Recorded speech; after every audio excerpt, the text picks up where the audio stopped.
First thing you notice about a Vorrhai ship is the silence. Not the silence of vacuum. Humans had learned to live with that, had wired their nervous systems around the muffled hum of recycled air and the distant percussion of thruster burns. This was a different silence. Kind that crawls under your collar.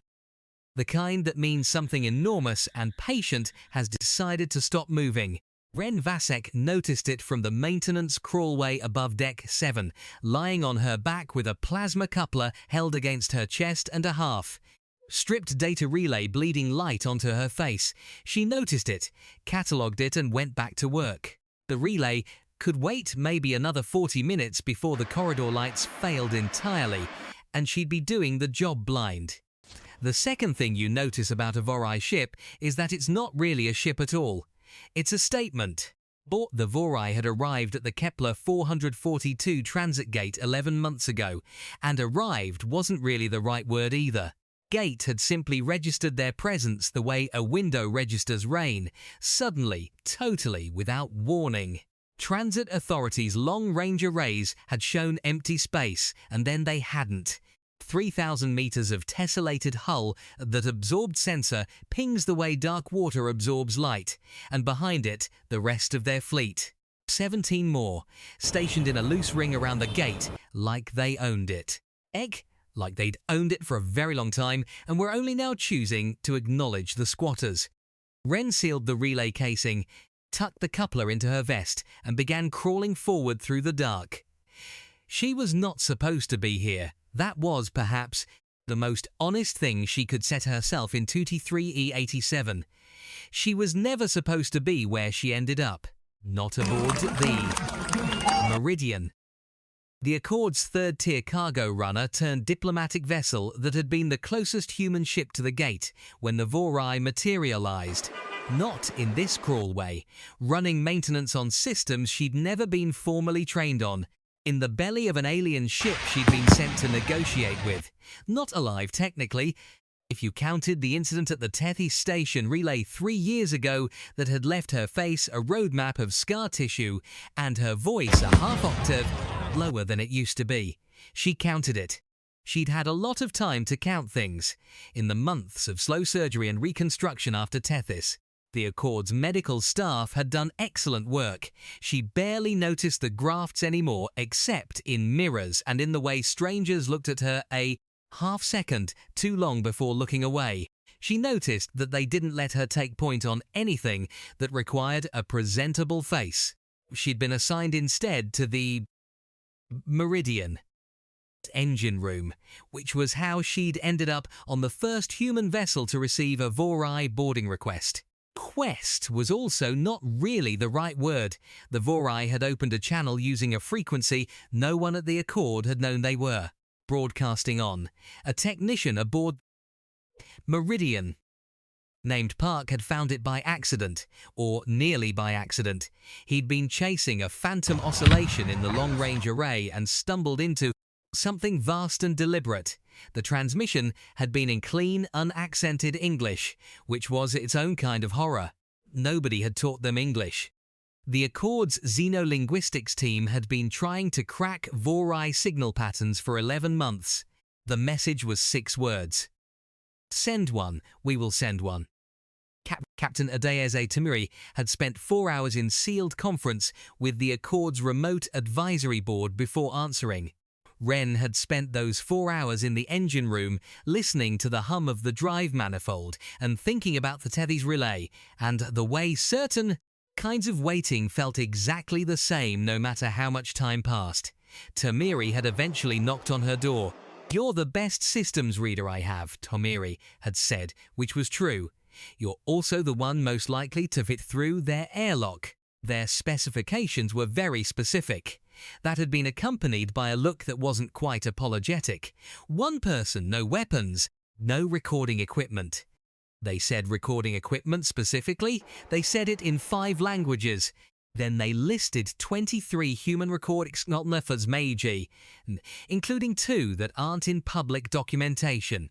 Ren had pulled on her vest and picked up her tools. Because there wasn't really a choice, and they both knew it. If I'm not back in 48 hours, I'll tell them something appropriately diplomatic. Tell them I had opinions. That had been 9 hours ago. The crawlway opened into a larger maintenance corridor, and Wren dropped down onto a floor that was warm through her boot soles and pulsed with a rhythm that was almost, but not quite, like a heartbeat. Vorrhai's ship was alive in some way she hadn't been able to determine yet. Not biological, not exactly mechanical, something that sat in the space between those words and refused to be named. The walls emitted faint bioluminescence in shifting blue-green bands that moved like aurora. In the 19 hours she'd been aboard, she had not seen a single seam or fastener, no bolts, no welds, no screws. She'd also seen exactly one Vorrhai. They had met her at the airlock, opened before she knocked, and led her through 7 corridors without speaking. The Vorrhai was tall, nearly 2.5 meters, and moved with the unhurried precision of something that had never, in its entire existence, been in a hurry. Its spot was bilateral but not humanoid, 4 limbs, yes, but the joints inverted in ways that made her eye want to sled off the geometry. Its surface was a matte grey that shifted very slightly in different lighting, and where she'd expected a face, there were instead 3 paired sense organs arranged in a vertical column, each one irising slowly as it walked. It had deposited her in a chamber that contained a cot, a small console with unfamiliar interface elements, and approximately 4,000 components from multiple generations of human technology, chips, couplers, relay cores, drive components, arranged in extremely precise groupings across a shelf that spanned the entire far wall. Then it had left. That had been 19 hours ago, and Wren had spent 17 of them doing the only thing that made sense. She'd examined every component on that shelf, cross-referenced them against her memory of every system she'd ever serviced, and started identifying what was broken and what wasn't. 23 of the components were from Tethys Station. She sat with that knowledge for a long time in the middle of the chamber before she went looking for tools. The first Vorrhai came back at the 16-hour mark, moving silently through the door, as though the door had always been open. It set a container near her cot, sealed, opaque, and moved to the shelf. It stood very still in front of the human components for a long time, the sense organs irising slowly, and then it turned to face her. She'd been pretending to sleep. She stopped pretending. "You took these from Tethys," she said. The Vorrhai's sense organs contracted. 3 years ago, the Tethys relay station. I was working the relay array when it went down. She stood up slowly and crossed to the shelf. "These 3 clusters here, those are from the primary relay core. I wired those myself. This one." She touched a data chip, worn at the corner. "I scratched a mark on the housing because I dropped it and thought I'd damaged it. I hadn't.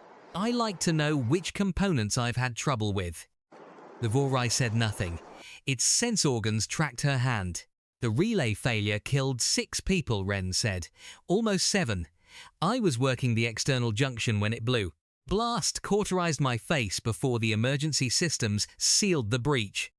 She didn't touch her own face. She'd stopped doing that reflexively. Blamed a cascade failure in the power coupling. "Is that what happened?" Silence. "Or did you cause it? The first sound a Vorrhai makes, up close and directed at you, is not a sound a human larynx should be able to process as language. Wren processed it anyway, because the suit she'd worn at the airlock had included a translation node baked into her earpiece. Something the advisory board had not cleared, and Tomiri had pretended not to see her install. The translation came through as, "You are the one who remained at the relay." "Yes," she said. "Explain why." She thought about it. "Everyone else evacuated when the primary coupling started failing. I thought I could reroute the power through the secondary loop. I had about 90 seconds to try before the breach." "You failed." "I failed, yes. But you remained." Someone had to try. The Vorrhai's sense organs did something she didn't have language for yet. A rapid sequential dilation, top to bottom, that she was starting to associate with something like consideration. It reached out and picked up the data chip she'd marked, turning it in its inverted jointed hands. We observed the station for 3 years prior to the event, it said. We observed 17 repair events. Each time, the human technicians withdrew when conditions exceeded calculated safety margins, except once. Wren looked at the chip. Failure we observed at Tethys was not caused by Cascade. It was introduced, a test. We needed to understand something about your species that our models could not predict. Silence after that sentence was the loudest thing she'd ever heard. You killed 6 people, she said carefully, to run a test. Beep. We introduced a fault. We calculated a 97.3% probability that all personnel would evacuate before breach. We did not account for the 2.7%. For the ones who stayed. We have been studying humans for 31 of your years, the Vorrhai said. Our models are precise. Population-level behavior is highly predictable. Resource allocation, conflict escalation, territorial response, these follow derivable patterns with narrow variance. A pause. Individual behavior does not. Wren picked up a plasma relay core from the shelf. It was cracked along the housing.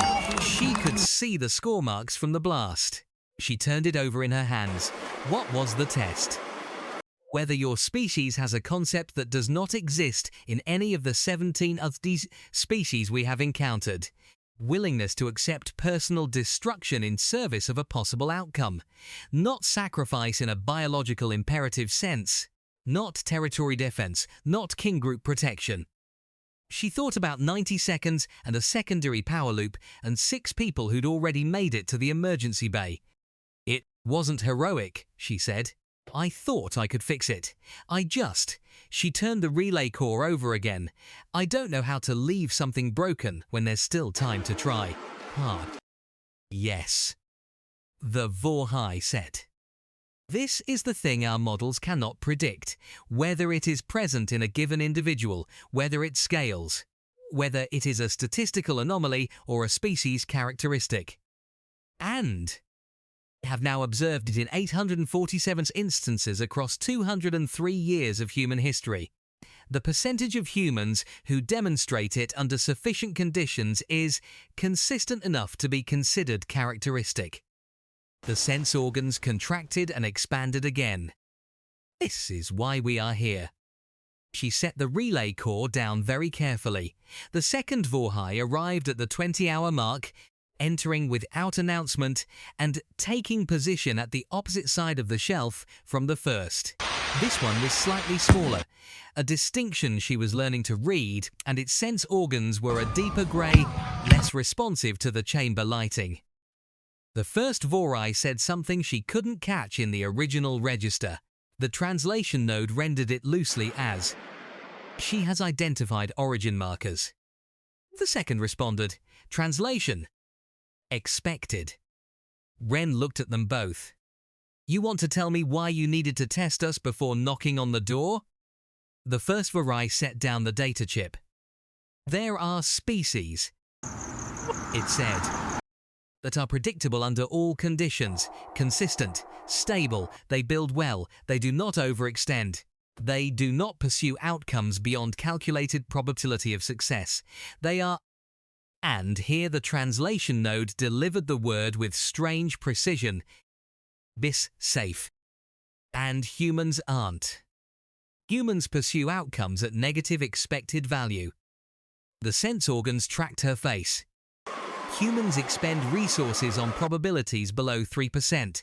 Humans persist in efforts after failure rates exceed rational threshold. Humans. A pause that felt like the Vorrhai was searching for something. Remain at the relay. That sounds like you're describing us as irrational. We are describing you as anomalous. The second Vorrhai spoke now, its translation register slightly different, more clipped, more precise. We have encountered species that destroy themselves through overextension. We have encountered species that stagnate through overcaution. We have not previously encountered a species whose anomalous behavior consistently produces outcomes that exceed model predictions in both directions. Wren looked at the shelf full of salvaged human technology. Both directions, she said, meaning we sometimes win when we shouldn't, and we sometimes lose when we should win. Correct. And you've been watching us for 31 years to figure out which one we are. Have been watching you. The first Vorrhai said, to determine whether you are something new. Container they'd left near her cot, it turned out contained food, human food, identifiable brands, which should not have been possible, and which she ate anyway, because she was hungry, and because cataloguing impossibilities could wait. She sat cross-legged on the cot and ate a meal bar from a manufacturer on Meridian Station and thought about 31 years of observation and 847 instances and the Tethys relay burning through her face. She thought about what a 97.3% probability felt like from inside the 2.7%. The first Vorrhai returned at the 22nd hour. Alone, it carried something, a component she didn't recognize, irregular geometry, surface that shifted the same way the ship walls did. It set the component on the floor in front of her. She looked at it for a moment, then picked it up. It was lighter than it looked. The surface was warm. Where her fingers made contact, the shifting patterns moved away from her touch like water. What's this? A failure, the Vorrhai said. Ours. We have been attempting to resolve a degradation in our transit anchoring system for 6 years. The degradation is in a component we cannot manufacture replacements for because the original design was made by engineers who have since died. The knowledge was not recorded because they did not anticipate it would need to be. Wren turned the component over. The irregular geometry made slightly more sense when she looked at it from the other side. She could see where it interfaced with something, where the mounting points were. She could see where it was wrong. You want me to fix it? We want to know if you can. Without documentation. Without documentation. She thought about the secondary power loop at Tethys. She thought about 17 repair events and the humans who walked away when the math said, walk away. Give me the tools, she said. They gave her 4 hours and the full contents of the shelf. She didn't need the full contents of the shelf. What she needed was the cracked plasma relay core, 3 couplers, rated slightly outside the spec she needed, but close enough that she could adjust, a length of conductive threading that was technically for a different application, and the scored data chip she'd marked herself 3 years ago because she'd dropped it once at and wanted to remember. She used the data chip last. It fit the secondary mounting slot with about 2 millimeters of play. Not ideal, but she packed the gap with threading and held the coupling tension manually while the system initialized. Meant holding very still for approximately 4 minutes while a Vorrhai ship ran power through a human-built component in her hands. Component warmed against her palms. The shifting surface patterns stilled. Then the whole chamber lights changed. The bioluminescent blue-green shifted to something warmer, and the pulsing rhythm in the floor evened out, came steadier, became something that felt very distantly like a resting heartbeat. She set the component down. The Vorrhai was very still. How? It said finally. The data chip? She gestured at the mounting. The secondary slot was reading signal but not distributing load. The chip's got a wear pattern that creates a slight resistance offset.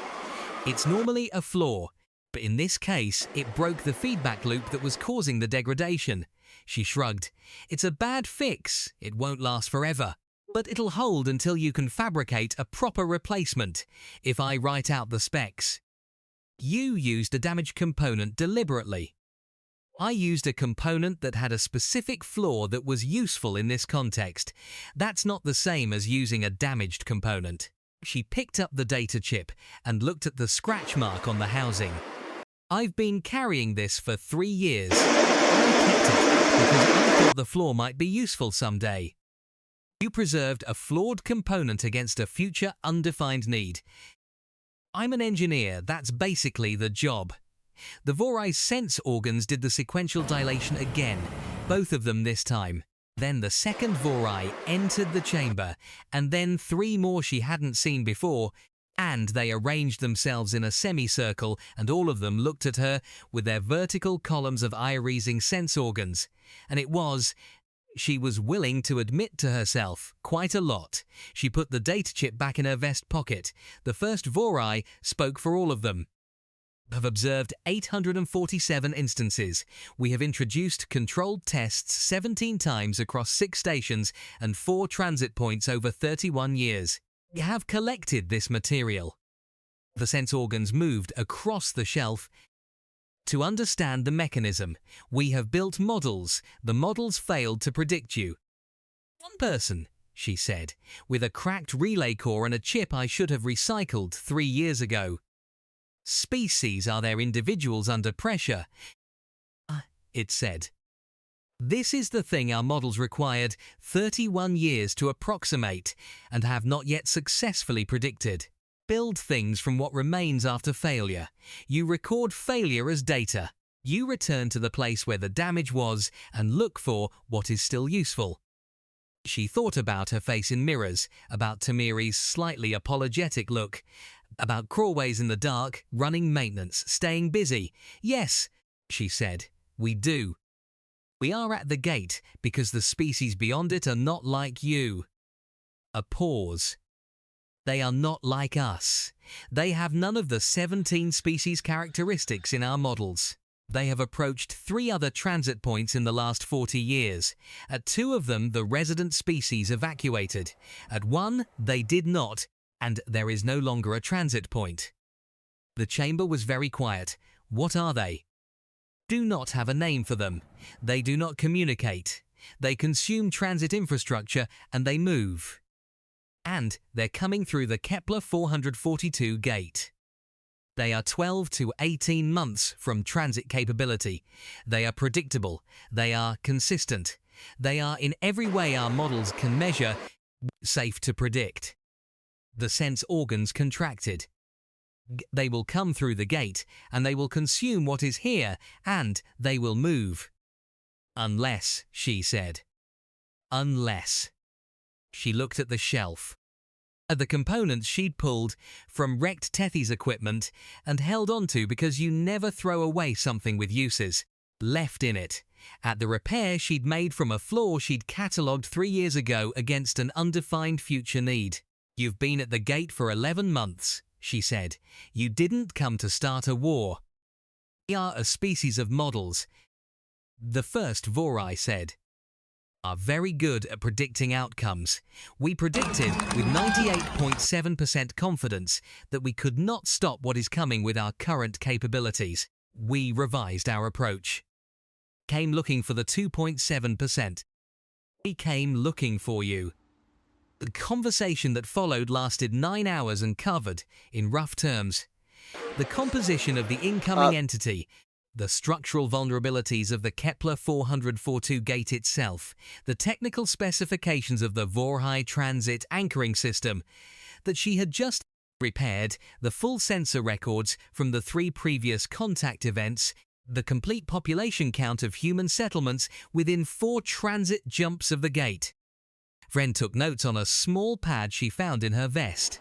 She wrote in the margins when she ran out of space. She asked questions, and the Vorrhai answered all of them, and at one point she ate another meal bar while working through the math on a transit delay mechanism, and the first Vorrhai observed this and said something that the translation node rendered as "continue to work while eating." I'm hungry and there's work to do, she said. Both things are true at the same time. The sense organs tracked her for a moment. Yes, it said. This also does not appear in our models. She transmitted her notes to the Meridian, the 29th hour, because Tamiri needed to start making calls, and the Accord's engineering core needed about 48 hours to not believe her, and then another 48 to start actually moving on the specs. She included a cover message that said, I need every engineer we have who's ever fixed something they weren't supposed to be able to fix. Run it as a qualification filter. You'll know the ones." Then she went back to the shelf and kept working. The Vorrhai watched her for a while. Then the first one picked up a component and turned it over in its hands, and she said, "That one goes here," without looking up, and it placed the component where she'd indicated. They worked like that for 3 hours, quietly, in the shifting blue-green light of a ship that was something between alive and mechanical, doing something between negotiation and repair. At some point, the first Vorrhai said, "Why do you not ask if we will assist in the defense?" She looked up. "Will you?" "Yes." "Then I don't need to ask." She went back to work. "I need to know what you can do, not whether you'll do it. One is useful, the other is just noise." A pause. "You assume partnership without establishing it. I fixed your anchor and you fed me, and you've spent 9 hours giving me every piece of intelligence you have on an existential threat. Set down a coupler. That's not nothing. That's what partnership looks like before anybody makes a speech about it." Sense organs did the sequential dilation. All 5 Vorrhai in the room, a long, slow ripple top to bottom. She picked the coupler back up. "I'm going to need to go back to my ship at some point," she said. "Talk to my captain. Convince about 40 people who are very good at being cautious that it's worth taking a swing at a 2.7% probability." She looked at the shelf. "What remained, but I'll come back, and I'll bring engineers." "We know," the first Vorrhai said. She looked at it. "We have been observing for 31 years, it said. "Knew you would come back before you said it. This is now in our model." She almost laughed. It came out as a sound she hadn't made in a long time.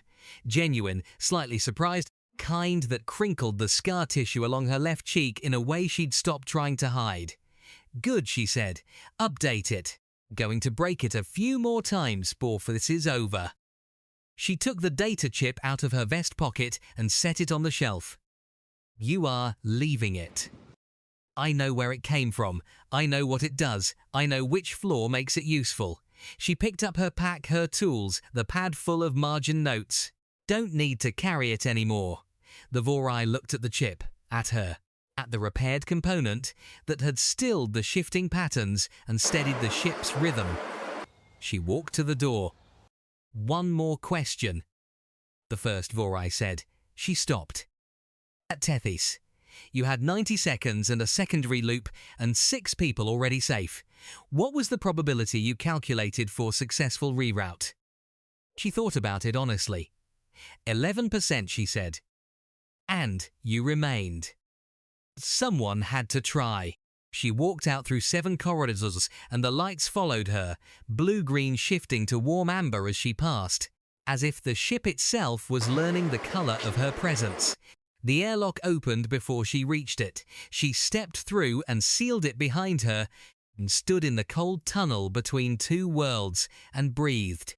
48 hours from now she'd be standing in front of the Accord's advisory board, explaining the Vorrhai and the incoming entity and the specs for a transit delay mechanism assembled from components salvaged from 6 different failed stations. She'd be explaining 8 and 47 instances and 31 years and the particular math of staying when the math says go. They would take some convincing. She was good at convincing people. She'd gotten better at it after Tethys because she'd had to learn to do it with a face that people looked at a half-second too long. You learned in that situation to make the words do more work. She started walking back toward the meridian docking arm, her notes in her vest and the tools on her belt and the scratch of the pad in her pocket where she'd run out of margin. 11%, someone had to try.